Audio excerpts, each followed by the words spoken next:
என் முகத்தை தேடுங்கள் என்று சொன்னீரே. உம்முடைய முகத்தையே தேடுவேன் கர்த்தாவே என்று என் இருதயம் உம்மிடத்தில் சொல்லிற்று. சங்கீதம் 27:8.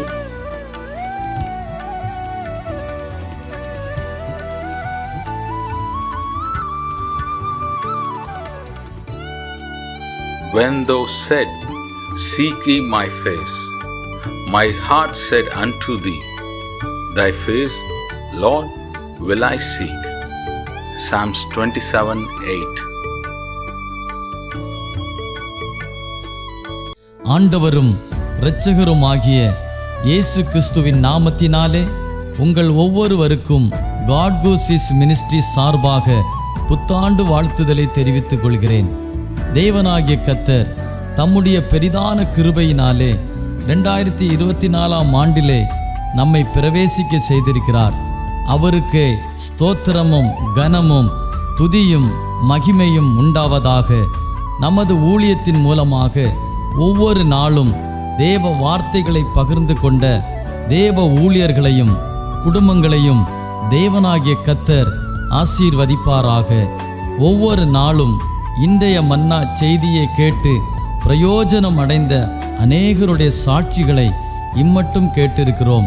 இந்த ஆண்டிலும் கூட தம்முடைய வார்த்தையில் மாறாதவராகிய கர்த்தருடைய வார்த்தையை விசுவாசத்தோடு கேட்போம், கவனிப்போம். நிச்சயம் ஆசீர்வாதங்களை பெறுவோம்.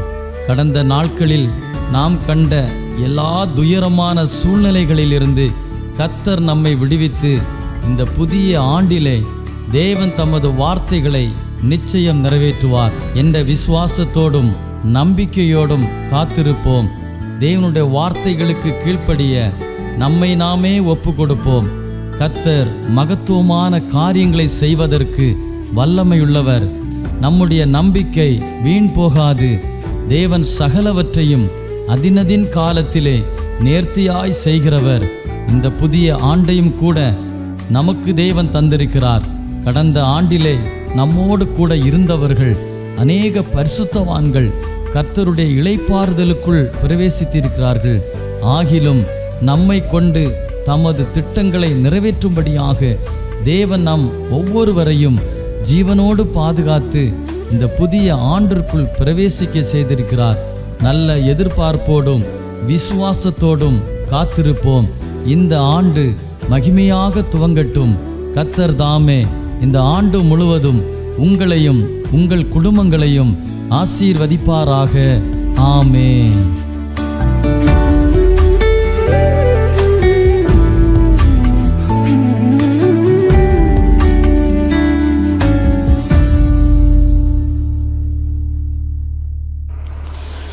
ദൈവത്തിൻ്റെ അതിപരിശുദ്ധമായ നാമം വാഴ്ത്തപ്പെടുമാറാകട്ടെ. ഈ പ്രഭാതത്തിൽ നമുക്ക് ഒരിക്കൽ കൂടി ദൈവത്തിൻ്റെ തിരുസന്നിധിയിൽ കടന്നു വരുവാൻ ദൈവം നൽകി തന്ന ഭാഗ്യ അനുഭവത്തെ ഓർത്ത് ഞാൻ ദൈവത്തെ സ്തുതിക്കുകയാണ്. നമ്മുടെ ജീവിതം ഏറ്റവും ധന്യമായി തീരുവാൻ തക്കവണ്ണം നമ്മൾ പരിശ്രമിക്കുകയും ദൈവം നമുക്കതിന് കൃപ നൽകി തരികയും ചെയ്തുകൊണ്ടിരിക്കുന്നതിനെ ഓർത്ത് ഞാൻ ദൈവത്തെ സ്തുതിക്കുകയാണ്. നമുക്ക് ഈ മീറ്റിങ്ങിന് വേണ്ടി ഒരു പ്ലാറ്റ്ഫോം ഒരുക്കി തന്ന തോമസ് സാറിനെയും തൻ്റെ കുടുംബത്തെയും ഗോഡ് ഹൂസീസ് മിനിസ്ട്രിയോടുള്ള ബന്ധത്തിലായിരിക്കുന്ന എല്ലാ ദൈവദാസന്മാരെയും ദൈവം ധാരാളമായി മാനിക്കുകയും അനുഗ്രഹിക്കുകയും ചെയ്യട്ടെ എന്ന് പ്രത്യേകാൽ ഞാൻ ഈ നിമിഷം പ്രാർത്ഥിക്കുകയാണ്. ഈ പുതിയ വർഷത്തിൻ്റെ ആരംഭം മുതൽ ദൈവം അവസാനം വരെയും നമ്മെ എല്ലാവരെയും അനുഗ്രഹിക്കുകയും കാക്കുകയും സംരക്ഷിക്കുകയും ചെയ്യട്ടെ എന്ന പ്രാർത്ഥനയാണ് എനിക്കുള്ളത്. നമ്മെ എല്ലാവരെയും ദൈവം അങ്ങനെ ചെയ്യട്ടെ. കഴിഞ്ഞ ഒരു വർഷം വളരെ സംഭവബഹുലമായ ഒരു വർഷമാണ് നമ്മളെ വിട്ടുപോയത്. Price the Lord. എന്നാൽ പുതിയ ഈ വർഷത്തിൽ ദൈവത്തിൻ്റെ അനുഗ്രഹങ്ങൾ നമ്മുടെ ജീവിതത്തിൽ വരേണ്ടതിന് നമുക്ക് ഏൽപ്പിച്ചു കൊടുത്തുകൊണ്ട് പ്രാർത്ഥിക്കാം. ദൈവം നമ്മെ അനുഗ്രഹിക്കുവാൻ ഇടയായി തീരട്ടെ. Price the Lord. ഇന്ന് പ്രഭാതത്തിലുള്ള നമ്മുടെ ചിന്തയ്ക്കായിട്ട് ഒരു വചനം വായിപ്പാൻ താല്പര്യപ്പെടുകയാണ്. സങ്കീർത്തനങ്ങളുടെ പുസ്തകം 58-ാം അധ്യായം 11-ാമത്തെ വാക്യം ഞാൻ വായിക്കുന്നു. സങ്കീർത്തനം 58-ാം അധ്യായം 11-ാമത്തെ വാക്യം. ആകയാൽ നീതിമാന് പ്രതിഫലമുണ്ട് നിശ്ചയം, ഭൂമിയിൽ ന്യായം വിധിക്കുന്ന ഒരു ദൈവമുണ്ട് നിശ്ചയം എന്ന് മനുഷ്യർ പറയും. Price the Lord. ദൈവത്തിന് സ്തോത്രം.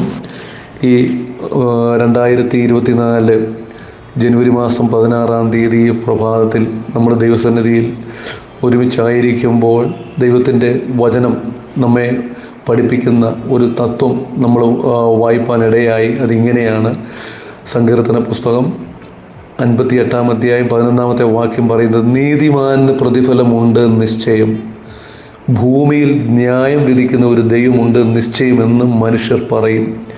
മനുഷ്യർ പറയേണ്ടതായ രണ്ട് കാര്യങ്ങളാണ് ഇവിടെ സങ്കീർത്തനത്തിൽ ദാവീദ് എഴുതിയിരിക്കുന്നത് എന്ന് നമുക്ക് വ്യക്തമായി മനസ്സിലാക്കാൻ കഴിയുന്നുണ്ട്.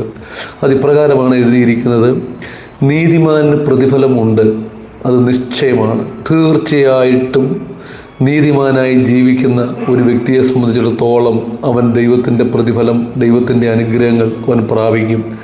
അതവൻ മനസ്സിലാക്കുകയും പറയുകയും ചെയ്യും എന്നാണ് സങ്കീർത്തനത്തിൽ എഴുതിയിരിക്കുന്നത്. രണ്ടാമത് പറയുന്നു, ഭൂമിയിൽ ന്യായം വിധിക്കുന്ന ഒരു ദൈവമുണ്ട് നിശ്ചയം. അതും വളരെ ഉറപ്പുള്ള കാര്യം, തീർച്ചയുള്ള കാര്യമാണ്. ഭൂമിയിൽ ന്യായം വിധിക്കുന്ന ഒരു ദൈവം ഉണ്ട്. രക്ഷിക്കുന്ന ദൈവം മാത്രമല്ല, ന്യായം വിധിക്കുന്ന ഒരു ദൈവവും കൂടെയാണ്. പ്രതിഫലം കൊടുക്കുന്ന ദൈവം മാത്രമല്ല, തെറ്റുകളെ ശിക്ഷിക്കുന്ന ഒരു ദൈവവും കൂടെയാണ് നമ്മുടെ ദൈവമെന്ന് ഭൂമിയിലെ സകല മനുഷ്യരും പറയുവാനും അറിയുവാനും ഇടയായിത്തീരും എന്നാണ് ഈ സങ്കീർത്തനത്തിലെ വാക്കുകളിൽ നമുക്ക് മനസ്സിലാക്കാൻ കഴിയുന്നത്. Price the Lord. ദൈവത്തിന് സ്തോത്രം. എന്നാൽ ഈ സങ്കീർത്തനം എഴുതിയ പശ്ചാത്തലം 58-ാം സങ്കീർത്തനം ദാവീദിൻ്റെ ഒരു സങ്കീർത്തനമായിട്ട് നമുക്ക് കാണാൻ കഴിയുന്നുണ്ട്. ഈ സങ്കീർത്തനം നമുക്കൊരു പൊതുവേദിയിൽ നമുക്ക് പ്രസംഗിക്കാൻ കൊള്ളാത്ത ഒരു സങ്കീർത്തനമായിട്ട് എനിക്ക് തോന്നിയിട്ടുള്ളത്. കാരണം ദാവീദ് എഴുതുമ്പോൾ ഇതിനകത്ത് ഉപയോഗിച്ചിരിക്കുന്ന പദപ്രയോഗങ്ങൾ അത്ര കഠിനമായ വാക്കുകളാണ് ദാവീദ് രാജാവ് പ്രൈസ് ദി ലോർഡ് ഈ സങ്കീർത്തനത്തിൽ ഉപയോഗിച്ചിരിക്കുന്നത്. അത്ര കഠിനമായ വാക്കുകൾ. ഞാനത് ചിന്തിച്ചപ്പോൾ ദൈവത്തിന് സ്തോത്രം, ഞാൻ ആ വാക്കുകളിലേക്കൊന്നും ഞാൻ കടക്കാൻ താല്പര്യപ്പെടുന്നില്ലെങ്കിലും ഒന്ന് രണ്ട് കാര്യങ്ങൾ അതിൽ വായിക്കാൻ മാത്രം താല്പര്യപ്പെടുന്നുണ്ട്. ഈ സങ്കീർത്തനം എഴുതുമ്പോൾ ദാവീദ് രാജാവിൻ്റെ മനസ്സ് എത്രമാത്രം പ്രക്ഷുബ്ധമായിരുന്നു, എത്രമാത്രം തകർന്ന അവസ്ഥയിലായിരുന്നു എന്ന് നമ്മൾ ചിന്തിക്കേണ്ടതുണ്ട്. ഒരു മനുഷ്യനും ഒരിക്കലും സ്വസ്ഥമായിരിക്കുന്ന സാഹചര്യത്തിൽ ഒരു വ്യക്തിയെക്കുറിച്ചും ഇങ്ങനെയുള്ള വാക്കുകൾ പറയുവാനിടയായി തീരുകയില്ല എന്ന് ഞാൻ വിശ്വസിക്കുകയാണ്. ഇവിടെ പറയുന്നത് ചോദിക്കുന്ന ദേവന്മാരെ എന്ന് പറഞ്ഞാൽ, ദേവന്മാരെന്ന് ഉദ്ദേശിക്കുന്ന ദൈവത്തിൻ്റെ നാമം വിളിക്കപ്പെട്ടിരിക്കുന്ന നേതാക്കന്മാരെ, ദൈവത്തിൻ്റെ ജനമേ എന്നൊക്കെയാണ്. അരുളപ്പാട് ലഭിച്ചവരെ പുതിയ നിയമത്തിൽ നമ്മൾ വായിക്കുമ്പോൾ മനസ്സിലാക്കുന്ന അരുളപ്പാട് ലഭിച്ചവരെയാണ് ദേവന്മാരെന്ന് പറയുന്നില്ലയോ എന്ന് യേശു ചോദിക്കുന്നുണ്ട്. ഇവിടെ പറയുന്നു, ദൈവത്തിൻ്റെ അരുളപ്പാട് ലഭിച്ച ദൈവത്തിൻ്റെ മനുഷ്യരായിരിക്കുന്ന വ്യക്തി ജീവിതങ്ങളെ നിങ്ങൾ വാസ്തവമായി നീതി പ്രവർത്തിക്കുന്നുവോ? ആ ഒരു ചോദ്യത്തോടെയാണ് ഈ സങ്കീർത്തനം ആരംഭിക്കുന്നത്. എന്ന് പറഞ്ഞാൽ ദൈവത്തിൻ്റെ നീതി പ്രവർത്തിപ്പാനായി ദൈവം നിയോഗിച്ചാക്കിയിരിക്കുന്ന ദൈവത്തിൻ്റെ ദാസന്മാർ അഥവാ രാജാക്കന്മാർ, ദാവീദിന്റെ കാലം കഴിയുമ്പോൾ ദാവീദ് രാജാവ് ന്യായാധിപതിമാരായി നിയമിച്ചിരിക്കുന്ന ആളുകൾ, അതുപോലെ ഭൂമിയിലുള്ള ന്യായാധിപന്മാർ മുതലായ ആൾക്കാരെ നോക്കിക്കൊണ്ടാണ് ദാവീദ് രാജാവ് ഇത് ചെയ്യുന്നത്. ഇവിടെ പറയും, ദേവന്മാരെ നിങ്ങൾ വാസ്തവമായി നീതി പ്രസ്താവിക്കുന്നു. ദൈവസന്നിധിയിൽ ദൈവത്തിന് പകരം നിന്ന് ഭൂമിയിൽ ഭരണം നടത്തുന്നവരെയൊക്കെ ദേവന്മാരെന്ന പേരിലാണ് അവർ അറിയപ്പെടുന്നത്. Price the Lord. എന്നാൽ അവർ ചോദിക്കുന്ന ചോദ്യം ഇതാണ്: നിങ്ങൾ വാസ്തവമായി നീതി പ്രവർത്തിക്കുന്നുവോ? പിന്നെ ചോദിക്കുന്നു, മനുഷ്യപുത്രന്മാരെ നിങ്ങൾ പരമാർത്ഥമായി വിധിക്കുന്നുവോ? നിങ്ങൾ ഹൃദയത്തിൽ ദുഷ്ടത പ്രവർത്തിക്കുന്നു. ഭൂമിയിൽ നിങ്ങളുടെ കൈകളുടെ നിഷ്ഠൂരത തൂക്കിക്കൊടുക്കുന്നു. ദുഷ്ടന്മാർ ഗർഭം മുതൽ ഭ്രഷ്ടന്മാരായിരിക്കുന്നു. അവർ ജനനം മുതലേ ഫോഷ്ക്ക് പറഞ്ഞ് തെറ്റി നടക്കുന്നു. അവരുടെ വിഷം സർപ്പവിഷം പോലെ, അവർ ചെവിയടഞ്ഞ പൊട്ടയണലി പോലെയാകുന്നു. എത്ര സാമർത്ഥ്യത്തോടെ മന്ത്രം ചൊല്ലിയാലും അത് മന്ത്രവാദികളുടെ വാക്കത് കേൾക്കുകയില്ല. ദൈവമേ, അവരുടെ വായിലെ പല്ലുകളെ തകർക്കണമേ. ശ്രദ്ധിക്കുക, എത്ര ഭയങ്കരമായ വാക്കുകളാണ്. യഹോവേ, ബാലസിംഹങ്ങളുടെ അണപ്പല്ലുകളെ തകർത്ത് കളയണമേ. ഒഴുകിപ്പോകുന്ന വെള്ളം പോലെ അവർ ഉരുകിപ്പോകട്ടെ. അവരെങ്ങനെയാണ്? ഒഴുകിപ്പോകുന്ന വെള്ളം പോലെ ഉരുകിപ്പോകട്ടെ. പിന്നെ പറയുന്നു, അവൻ തൻ്റെ അമ്പുകളെ തൊടുക്കുമ്പോൾ അവ ഒടിഞ്ഞു പോയതുപോലെ ഇരിക്കട്ടെ. നീതിമാന്മാർക്കെതിരെ അവർ അമ്പുകൾ തൊടുക്കുമ്പോൾ ആ അമ്പുകളെല്ലാം ഒടിഞ്ഞു പോകുന്നത് പോലെ ഇരിക്കട്ടെ. പിന്നെ പറയുന്നു, അലിഞ്ഞു പോയി പോകുന്ന അച്ചുപോലെ അവർ ആയിത്തീരട്ടെ. ഓരോ സാധനങ്ങളും മോൾഡ് ചെയ്ത് ഉണ്ടാക്കുവാനായി, ഓരോ വസ്തുക്കളും ഉണ്ടാക്കുവാനായി പ്രൈസലോ ഒരു അച്ചുണ്ടാകും. എന്നാൽ ഉരുക്കിയ ആ സാധനം, തീയിൽ ഉരുക്കിയ സാധനമാണ് അച്ചിലേക്ക് ഒഴിക്കുന്നത്. അങ്ങനെ ഒഴിക്കുമ്പോൾ ആ അച്ചുകൂടെ ഉരുകിപ്പോയതുപോലെ അവർ നശിച്ചു പോകട്ടെ എന്നാണ് ഇവിടെ എഴുതിയിരിക്കുന്നത്. പിന്നെ പറയുന്നത്, ഗർഭമനസ്സിൽ പോയ പ്രജ പോലെ അവർ സൂര്യനെ കാണാതിരിക്കട്ടെ. നിങ്ങളുടെ കുലങ്ങൾക്ക് മുൾത്തി തട്ടും പോലെ പച്ചയും വെന്തതുമെല്ലാം ഒരുപോലെ അവൻ ചുഴലിക്കാറ്റിനെ പാറ്റിക്കളയും. പ്രൈസോട് ഇതൊന്നും നമുക്ക് ഒരു പബ്ലിക് വേദിയിൽ പ്രസംഗിക്കുവാൻ ഒക്കുന്നതല്ല ഒരു യേശുവിൻ്റെ ശിഷ്യരെന്ന നിലയിൽ. എന്നാൽ ഈ സങ്കീർത്തനം എഴുതുമ്പോഴുള്ള ഇത്രമാത്രം കഠിനമായ വാക്കുകൾ ദാവീദ് രാജാവ് ഉപയോഗിക്കുമ്പോൾ തൻ്റെ മനസ്സിൻ്റെ അവസ്ഥ എന്താണ് എന്ന് നമ്മളൊന്ന് ചിന്തിക്കേണ്ടതാണ്. അതുപോലെ വലിയ പ്രതിസന്ധിയിലൂടെയാണ് ദാവീദ് രാജാവ് കടന്നു പോയിക്കൊണ്ടിരുന്നത്. തന്നെ ഉപദ്രവിച്ച വ്യക്തി ആരാണെന്ന് നമുക്കറിയാൻ കഴിയുന്നില്ല. ഒരുപക്ഷെ ശൗലാകാം, തൻ്റെ മകൻ അബ്ശാലോമാകാം, അതുപോലെ മറ്റാരെങ്കിലും ആകാം. തന്നെ ഇത്രമാത്രം നിഷ്ഠൂരമായി വേദനിപ്പിച്ചിട്ടുള്ള മനുഷ്യൻ ആരാണ് എന്ന് നമുക്ക് ഗ്രഹിക്കാൻ കഴിയുന്നില്ലെങ്കിലും ഈ സാഹചര്യത്തിലൂടെ കടന്നുപോയ ദാവീദിൻ്റെ മാനസിക അവസ്ഥയാണ് ഈ വാക്കുകളിൽ പ്രതിഫലിക്കുന്നത് എന്ന് നമുക്ക് കാണാൻ കഴിയുന്നുണ്ട്. Price the Lord. എന്താണെങ്കിലും മനുഷ്യർ ഇങ്ങനെ ദുഷ്ടന്മാരായി പ്രവർത്തിക്കുമ്പോൾ, ദാവീദിനെതിരെ പ്രവർത്തിക്കുമ്പോൾ താൻ പറയുന്ന അവസാനം താൻ മനസ്സിലാക്കുന്ന ഒരു ആത്മീയ സത്യമാണ് താൻ ഈ 11-ാമത്തെ വാക്യത്തിൽ വിവരിച്ചിരിക്കുന്നത്. അവിടെ പറയുന്നു, ആകയാൽ നീതിമാന് പ്രതിഫലമുണ്ട് നിശ്ചയം, ഭൂമിയിൽ ന്യായം വിധിക്കുന്ന ഒരു ദൈവമുണ്ട് നിശ്ചയമെന്നും മനുഷ്യർ പറയുവാനിടയായിത്തീരും. ഈ ദുഷ്ടത ഒരു പരിധിവരെ മാത്രമേ ഉയർന്നു വരികയുള്ളൂ. ഒരു പരിധിക്കപ്പുറത്തേക്ക് ദുഷ്ടത വളരുവാൻ ദൈവം അനുവദിക്കുന്നില്ല എന്നാണ് നമുക്കിവിടെ കാണാൻ കഴിയുന്നത്. Price the Lord. മനുഷ്യൻ്റെ ദുഷ്ടതകളെയൊക്കെ ദൈവം എന്ത് ചെയ്യും? Price the Lord. ദൈവം ന്യായം വിധിക്കുകയും ആരെയാണോ കഷ്ടപ്പെടുത്തുന്നത് ആ കഷ്ടപ്പാട് അനുഭവിക്കുന്നവർക്കെല്ലാം സ്തോത്രം ഒരു പ്രതിഫലമുണ്ടെന്നും താൻ വിശ്വസിക്കുന്നതായിട്ടാണ് നമുക്കിവിടെ കാണാൻ കഴിയുന്നത്. ഇവിടെ പറയുന്നു, നീതിമാന് പ്രതിഫലമുണ്ട്. നമ്മുടെ എല്ലാ പ്രവർത്തനങ്ങൾക്കും ഒരു പ്രതിഫലം ദൈവസന്നിധിയിലുണ്ട്. Price the Lord. നമ്മൾ ചെയ്യുന്ന എല്ലാ കാര്യത്തിനും നമ്മൾ നീതിയോടെ ജീവിച്ചാൽ, ദുഷ്ടതകൾ അനുഭവിക്കേണ്ടി വന്ന സാഹചര്യത്തിൽ അനുഭവിച്ചാൽ, പ്രൈസ് ദി ലോർഡ്, അതിനൊരു പ്രതിഫലം ദൈവസന്നിധിയിലുണ്ട്. Price the Lord. ഇന്ന് പകൽക്കാലം നമ്മൾ വിശ്വസിക്കണം, ദൈവമാണ് നമ്മുടെ പ്രതിഫലം.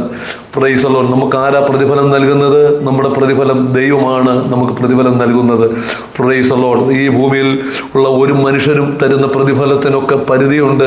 എന്നാൽ ദൈവം നമുക്ക് നൽകി തരുന്ന പ്രതിഫലം, ദൈവത്തിൻ്റെ പ്രതിഫലം, അത് ദൈവത്തിൻ്റെ കൃപയ്ക്കും ദൈവത്തിൻ്റെ കരുണയ്ക്കും ദൈവത്തിൻ്റെ ശക്തിക്കും ബലത്തിനും അവൻ്റെ സ്ഥാനത്തിനും മഹിമയ്ക്കും മഹത്വത്തിനും യോഗ്യമായ നിലയിലുള്ള പ്രതിഫലമാണ് അവൻ നമുക്ക് നൽകുന്നത് എന്ന് ഇന്ന് ഈ പ്രഭാതത്തിൽ നമുക്ക് ചിന്തിപ്പാൻ ഇടയായി തീരണം. നമുക്ക് വേണ്ടിയതൊരു മനുഷ്യൻ്റെ പ്രതിഫലമല്ല, മറിച്ച് ദൈവസന്നിധിയിൽ ദൈവത്തിൽ നിന്നുള്ള പ്രതിഫലമാണ് നമ്മൾ പ്രാപിച്ചെടുക്കേണ്ടത് എന്ന് നമുക്ക് വിശ്വസിപ്പാൻ ഇടയായി തീരട്ടെ. Price the lord. ഇവിടെ പറയുന്നു, നീതിമാന് പ്രതിഫലമുണ്ട് നിശ്ചയം. അത് മനുഷ്യർ പറയും, എല്ലാ മനുഷ്യരും പറയും നീതിമാന് പ്രതിഫലമുണ്ട് എന്ന്. Price the lord. നമുക്ക് തിരുവചനത്തിലേക്ക് നോക്കിയാൽ അബ്രഹാം ദൈവത്തിൻ്റെ തിരുസന്നിധിയിൽ ഒരു നീതിമാനായി ജീവിച്ച ഒരു വ്യക്തിയാണ്. Price the Lord. ഏതാണ്ട് 100 വർഷത്തോളം തനിക്ക് മക്കളില്ലാതിരുന്നു. താൻ ദൈവസന്നിധിയിൽ പ്രാർത്ഥിച്ചു, ദൈവത്തിന് സ്തോത്രം. ദൈവം ഇറങ്ങി വന്നു, തന്നോട് പറഞ്ഞു, ഞാൻ നിനക്ക് മക്കളെ തരും എന്ന് പറയാനിടയായി. ആ വാഗ്ദത്തം ലഭിച്ചതിന് ശേഷം ഏതാണ്ട് 75-ാമത്തെ വയസ്സിൽ പ്രാപിച്ച വാഗ്ദത്തം നിവൃത്തീകരിക്കുന്നത് ഏതാണ്ട് 100-ാമത്തെ വയസ്സാണ്. 25 വർഷത്തെ കാത്തിരിപ്പാണ് ഒരു ദൈവത്തിൻ്റെ വാഗ്ദത്തത്തിൻ്റെ നിവൃത്തിക്ക് വേണ്ടി താൻ കാത്തിരുന്നത്.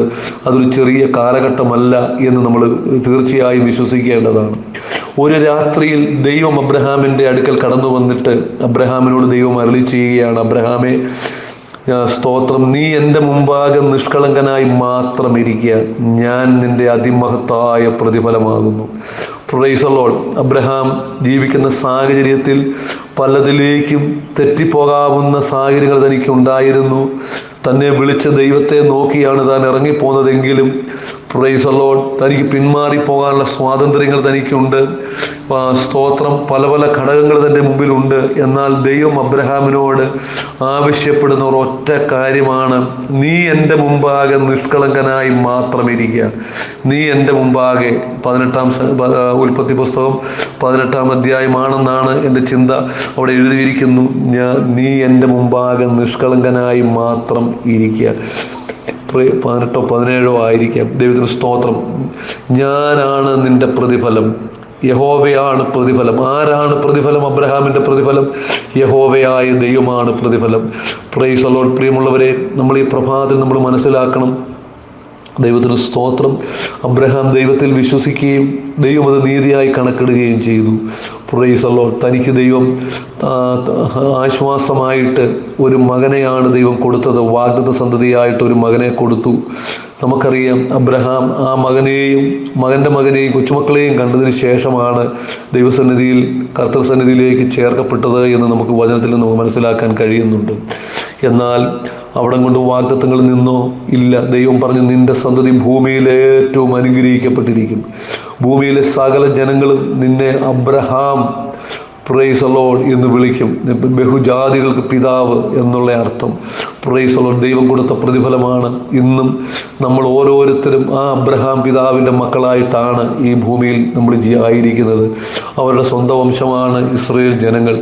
അവരെ ആർക്കും തോൽപ്പിക്കാൻ കഴിയാത്ത ഒരു ജനമായി ദൈവം അവരെ ഉയർത്തിക്കൊണ്ടുവന്നു. അനവധി കഷ്ടങ്ങളിലൂടെ പ്രയാസങ്ങളിലൂടെയൊക്കെ അവർ കടന്നുപോയെങ്കിലും ദൈവം അവരെ ഉയർത്തി. ഒരിക്കലും അവരെ തള്ളിക്കളയാതെ, മറന്നു കളയാതെ, അല്പസമയത്തേക്ക് അവർ ശിക്ഷിച്ചെങ്കിലും ദൈവം അവരെ കാത്തു പരിപാലിച്ചു. അബ്രഹാമിനോടുള്ള ദൈവത്തിൻ്റെ വിശ്വസതയാണ്. ദൈവം പറഞ്ഞു, അബ്രഹാമേ, ഞാനാണ് നിന്റെ അതിമഹത്തായ പ്രതിഫലം. ദൈവം വലിയൊരു പ്രതിഫലം അബ്രഹാമിന് കൊടുത്തു. അവൻ്റെ സന്തതികളെ പൂർണ്ണമായും ദൈവം അനുഗ്രഹിപ്പാൻ ഇടയായി. അവൻ്റെ സന്തതി പരമ്പരകളാണ് ലോകത്തിലെ ഏറ്റവും ശ്രേഷ്ഠ ജാതി എന്ന് നമുക്കറിയാം. Price the Lord. ദൈവത്തിന് സ്തോത്രം. ദൈവം കൊടുത്ത കൃപയാണ്. വീണ്ടും നമുക്ക് കാണാൻ കഴിയുന്നുണ്ട്, വെളിപ്പാട് പുസ്തകത്തിൽ കാണാൻ കഴിയുന്നു, ഓരോ സഭയ്ക്കും ദൂത് എഴുതുമ്പോൾ പറയുന്നു, ഞാൻ നിങ്ങൾക്ക് പ്രതിഫലം തരുന്നു. Price the Lord. ദൈവം ഓരോ പ്രതിഫലവും ആ 7 സഭയോടും ദൈവം പറഞ്ഞു, ഞാൻ നിങ്ങൾക്ക് പ്രതിഫലം തരുന്നു. ജയിക്കുന്നവന് ഞാൻ എൻ്റെ പ്രതിഫലം തരും. Praise the Lord. അർത്ഥം എന്താണ്? അവരൊക്കെ അവരുടെ വലിയ വലിയ നന്മകൾ അവർ ചെയ്ത അവരെക്കുറിച്ചുള്ള എല്ലാ കാര്യങ്ങളും ദൈവം അരുളി ചെയ്തു. സ്തോത്രം. എന്നിട്ട് പറയുന്നു, എനിക്ക് നിന്നെക്കുറിച്ചൊരു കുറ്റം മാത്രം പറവാനുണ്ട്. നീ ചെയ്തതെല്ലാം ശരിയാണ്, പക്ഷെ ഒരു കാര്യത്തിൽ നിനക്ക് നിന്നെക്കുറിച്ച് കുറവ് പറയാനുണ്ട്. പ്രൈസ് എഫെസോസ് സഭയോടുള്ള ബന്ധത്തിലാണ് ചിന്തിക്കുന്നതെങ്കിൽ പറയും, അതിന് ഹല്ലേലൂയ, നിനക്ക് പല പല നല്ല കാര്യങ്ങളുണ്ട്, എങ്കിലും ഒരു കുറ്റം എനിക്ക് നിന്നോട് പറയാനുണ്ട്. നിന്റെ ആദ്യ സ്നേഹം വിട്ടുകളഞ്ഞു എന്നൊരു കുറ്റം പറയാനുണ്ട്. Price the Lord. എന്ന് പറഞ്ഞാൽ അർത്ഥം എന്താണ്?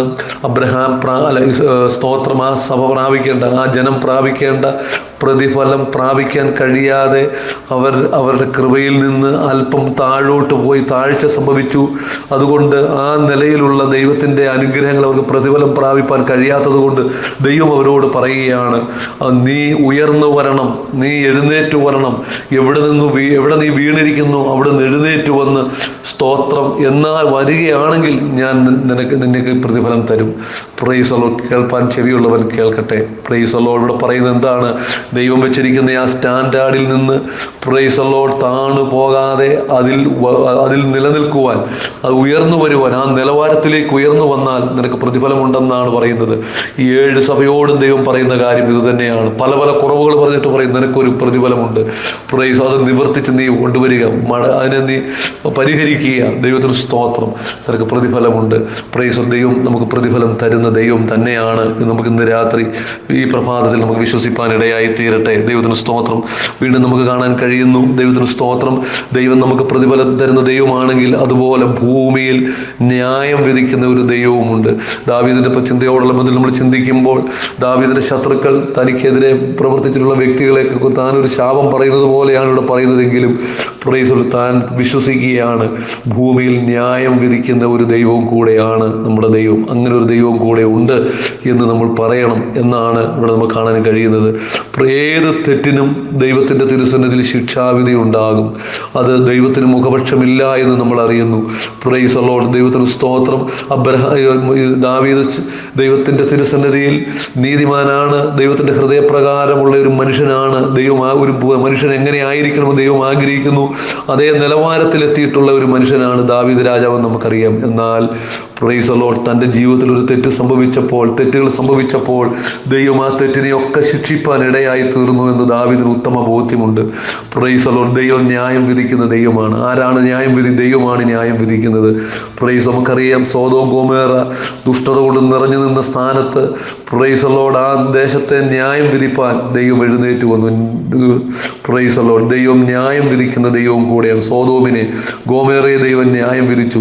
ഇസ്രായേൽ ജനങ്ങളെ പീഡിപ്പിച്ച മിസ്രയീം രാജ്യത്തെ ദൈവം ന്യായം വിധിപ്പാനിടയായി. 10 ബാധകളാൽ അവരെ ന്യായം വിധിച്ചു. അവരുടെ നേതാവായിരുന്ന ഫറവോനെ അവൻ്റെ സകല സൈന്യത്തെയും ചെങ്കടലിൽ മുക്കിക്കളയുവാനിടയായി. നെബൂഖദ്നേസർ രാജാവ് കുറെ കാലം പ്രൈസ് ദി ലോർഡ് ഇസ്രായേൽ ജനങ്ങളെ അടിമകളാക്കി വെക്കുവാനിടയായി. അത് ദൈവത്തിൻ്റെ ഹിതപ്രകാരമാണെങ്കിൽ പോലും സ്തോത്രം, തൻ്റെ പിൽക്കാലത്ത് അവരെയും ദൈവം ന്യായം വിധിച്ചതായിട്ട് നമുക്ക് കാണാൻ കഴിയുന്നുണ്ട്. Price the Lord. ദൈവം ന്യായവിധിയുടെ ദൈവം കൂടെയാണ് എന്നുള്ളൊരു സന്ദേശമാണ് നമുക്ക് ഇവിടെ ലഭിച്ചിരിക്കുന്നത്. ആകയാൽ പ്രിയമുള്ളവരെ, പ്രൈസ് ദി ലോർഡ്, നമ്മൾ ഓരോരുത്തരും പറയണം, നീതിമാന് പ്രതിഫലമുണ്ട് നിശ്ചയം, ഭൂമിയിൽ ന്യായം വിധിക്കുന്ന ഒരു ദൈവമുണ്ട് നിശ്ചയം എന്ന് നമ്മളെപ്പോഴും പറയുവാൻ നമ്മൾ കടപ്പെട്ടവരാണ്. നമ്മൾ പറയണം എന്നാണ് ദൈവവചനം പറയുന്നത്. ഭൂമിയിൽ എല്ലാവരും പറയും. കാരണം അവരുടെ ജീവിതാനുഭവത്തിലൂടെ നമ്മുടെ ജീവിതം, വ്യക്തിപരമായ ജീവിതം നമ്മളൊന്ന് പരിശോധിച്ച് നോക്കുക. എത്രമാത്രം കഷ്ടതയും പ്രയാസങ്ങളും ചതിവുകളും വഞ്ചനകളും ഒക്കെ നമ്മൾ അനുഭവിച്ചിട്ടുണ്ട്. എന്നാൽ നമുക്കെന്താണ്? നമുക്ക് ദൈവം ഒരു പ്രതിഫലം നൽകും. പല കാര്യങ്ങളും ചെയ്യാൻ നമുക്ക് പ്രാപ്തിയുണ്ട്, പല കാര്യങ്ങളും നമുക്ക് ചെയ്യാൻ അറിയാം, അതിനുള്ള കഴിവുണ്ടെങ്കിലും നമ്മൾ യേശുവിൻ്റെ ശിഷ്യത്വം സ്വീകരിച്ചിരിക്കുന്നതിനാൽ, നമ്മുടെ കയ്യെ, കാലിനെ, കണ്ണിനെ എല്ലാം നമ്മൾ മരിപ്പിച്ചിരിക്കുന്നതിനാൽ, നമ്മുടെ കൈയും കാലും എല്ലാം ക്രൂശിച്ചിരിക്കുന്നതിനാൽ നമ്മളൊരു പ്രതികാരത്തിന് നമ്മൾ പോകുന്നില്ല. എന്നാൽ ആരാണ് നമുക്ക് വേണ്ടി പ്രവർത്തിക്കുന്നത്? പ്രതിഫലവുമായിട്ട് ഇറങ്ങി വരുന്നത് നമ്മുടെ ജീവനുള്ള ദൈവം, സർവശക്തനായ ദൈവമാണ്. എന്നാൽ ഹല്ലേലൂയ, നമ്മളെ പീഡിപ്പിച്ചവർക്കൊക്കെ ആരാണ് ശിക്ഷ കൊടുക്കുന്നത്? നമ്മുടെ ദൈവമാണ്. അവൻ ന്യായം വിധിക്കുന്ന ദൈവമാണ്. ഈ പുതിയ വർഷത്തിൽ പ്രിയമുള്ളവരെ, ഈ നമ്മുടെ ജീവിതത്തെ ദൈവസന്നിധിയിലേക്ക് നമുക്ക് സമർപ്പിക്കാൻ ഇടയായി തീരട്ടെ. നമ്മൾ വളരെ ഭയത്തോടെ, ദൈവസന്നിധിയിൽ ഭക്തിയോടെ, വിശ്വാസത്തോടെ, വിശ്വസ്തയോടെ നമുക്ക് ജീവിപ്പാൻ ഇടയായി തീരട്ടെ എന്ന് പ്രത്യേകം ഞാൻ പ്രാർത്ഥിക്കുകയാണ്. നമ്മുടെ കഷ്ടതയിൽ നമ്മളെ കാണാതെ മാറി നിൽക്കുന്ന ദൈവം അവൻ പ്രതിഫലവുമായി കടന്നു വരും. നമ്മളെ പീഡിപ്പിച്ചവരെയൊക്കെ ന്യായം വിധിപ്പാൻ ദൈവം നമ്മുടെ ജീവിതത്തിലുണ്ട്. നമുക്ക് ദൈവസന്നിധിയിൽ ഒരു ഭയത്തോടെ നമുക്ക് മുമ്പോട്ട് പോകാൻ, നമ്മളോട് കൂടെ ദൈവമുണ്ടെന്ന് വിശ്വസിപ്പാൻ ഇടയായി തീരട്ടെ. Price the lord. നമുക്ക് ഒരു വാക്ക് പ്രാർത്ഥിക്കാം. കരുണയുള്ള ദൈവമേ, സ്വർഗീയ പിതാവേ, ഈ പരിശുദ്ധ നിമിഷത്തിനായി ഞാൻ ദൈവത്തെ സ്തുതിക്കുന്നു. ഈ പ്രഭാതത്തിൽ, ഈ ജനുവരി മാസം 16-ാം തീയതി പ്രഭാതത്തിൽ ഞങ്ങൾക്ക് ഒരുമിച്ച് കർത്താവെ, ഞങ്ങൾ പല പല സ്ഥലങ്ങളിൽ ഇരുന്നു കൊണ്ട് ഈ വചനങ്ങൾ കേൾക്കുന്നു. ദൈവമേ, അങ്ങയുടെ കൃപ ഞങ്ങളുടെ മേൽ പകരണമേ, ഞങ്ങളെ അനുഗ്രഹിക്കണമേ. ദൈവത്തിൻ്റെ നാമം മഹത്വം എടുക്കുന്നതിനായി ഞങ്ങൾ അങ്ങയെ സ്തുതിക്കുന്നു. കർത്താവെ, അങ്ങയുടെ കരുണ ഇവിടെ വ്യാപരിക്കണമെന്ന് ഞങ്ങൾ പ്രാർത്ഥിക്കുകയാണ്. ഞങ്ങളുടെ ജീവിതത്തിൻ്റെ അനുഭവത്തിലൂടെ ഞങ്ങൾക്ക് പറയാൻ കഴിയണം, ഹല്ലേലൂയ, പ്രതിഫലം തരുന്ന ഒരു ദൈവമുണ്ട്, ഭൂമിയിൽ ന്യായം വിധിക്കുന്ന ഒരു ദൈവമുണ്ട് എന്ന് ഞങ്ങൾ കുറച്ച് ഹൃദയത്തിൽ വിശ്വസിപ്പാൻ ഇടയായി തീരണമേ. കർത്താവെ, ഈ ശുശ്രൂഷയ്ക്ക് നേതൃത്വം കൊടുക്കുന്ന തോമസ് സാറിനെയും തൻ്റെ ഭാര്യയെയും കുഞ്ഞുങ്ങളെയും, അതുപോലെ കർത്താവെ, ഇതിൻ്റെ പിന്നിൽ പ്രവർത്തിക്കുന്ന ടെക്നീഷ്യനായിരിക്കുന്ന എല്ലാ വ്യക്തി ജീവിതങ്ങളെയും അങ്ങയുടെ കരങ്ങളിൽ ഏൽപ്പിച്ചത് അവരെല്ലാം ദൈവം ധാരാളമായി മാനിക്കുകയും അനുഗ്രഹിക്കുകയും ചെയ്യണമെന്ന് പ്രാർത്ഥിക്കുന്നു. തിരുനാമം മഹത്വം എടുക്കണം, യേശു ക്രിസ്തുവിൻ്റെ വിലയേറിയ നാമത്തിൽ തന്നെ. ആമേൻ. Praise the lord. നമുക്ക് സമാധാനത്തോടെ നമുക്കായിരിക്കാം. ദൈവം നമ്മെ എല്ലാവരെയും അനുഗ്രഹിക്കുമാറാകട്ടെ. Praise the Lord.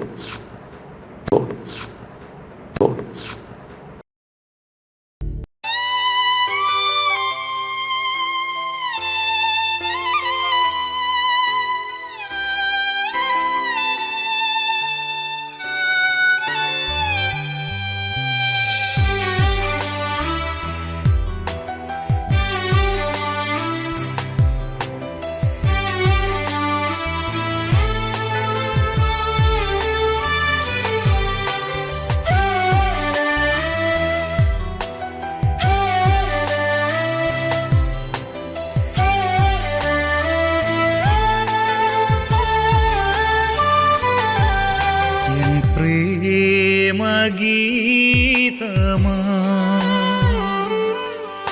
എന്നേശുനാഥനേ,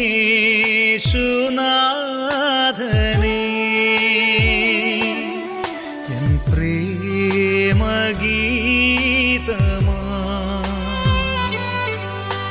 എന്നേശുനാഥനേ, എൻ ജീവനേ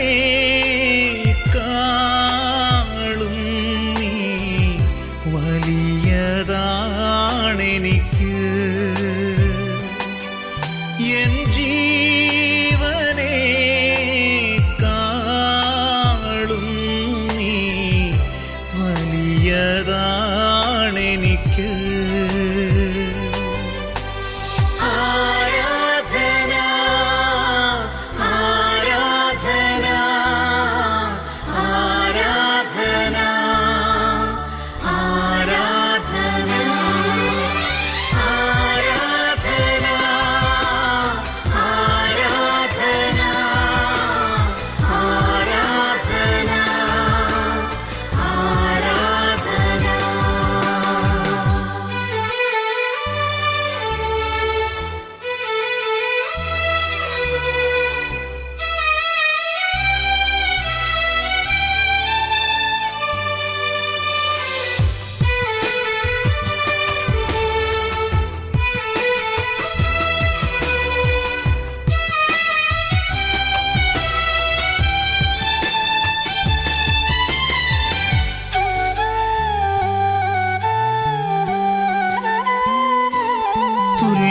ചൊല്ലാൻ ആരുമില്ലേ അങ്ങെപ്പോലെ യേശുവേ,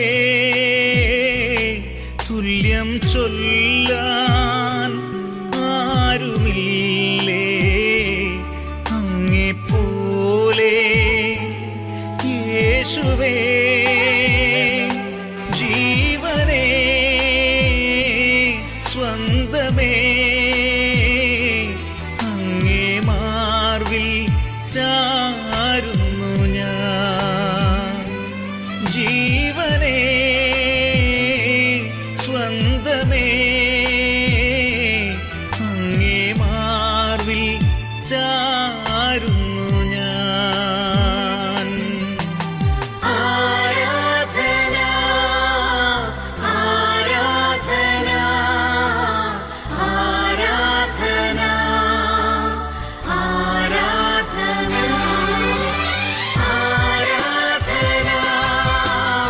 ആരാധന ആരാധന ആരാധന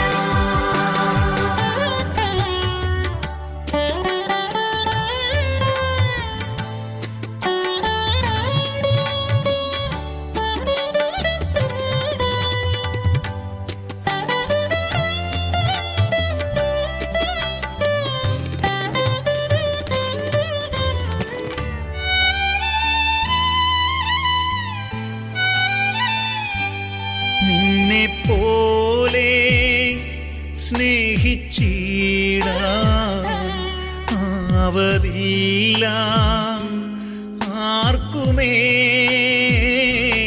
നിന്നെ പോലെ സ്നേഹിച്ചിടാൻ ആവതില്ല ആർക്കുമേ.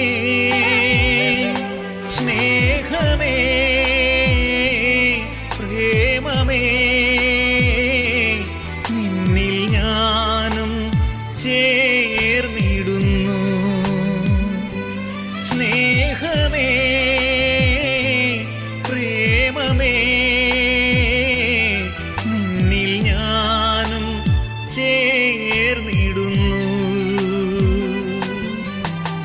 ആരാധന ആരാധന ആരാധന ആരാധന ആരാധന ആരാധന ആരാധന ആരാധന.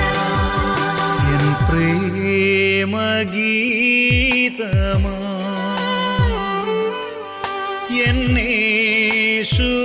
എന്നേശുനാഥനേ, എൻ പ്രേമഗീതമാ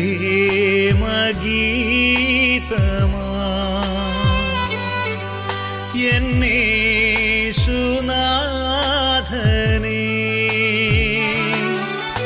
എൻ ജീവനേ കാളും നീ വലിയതാണെനിക്ക്.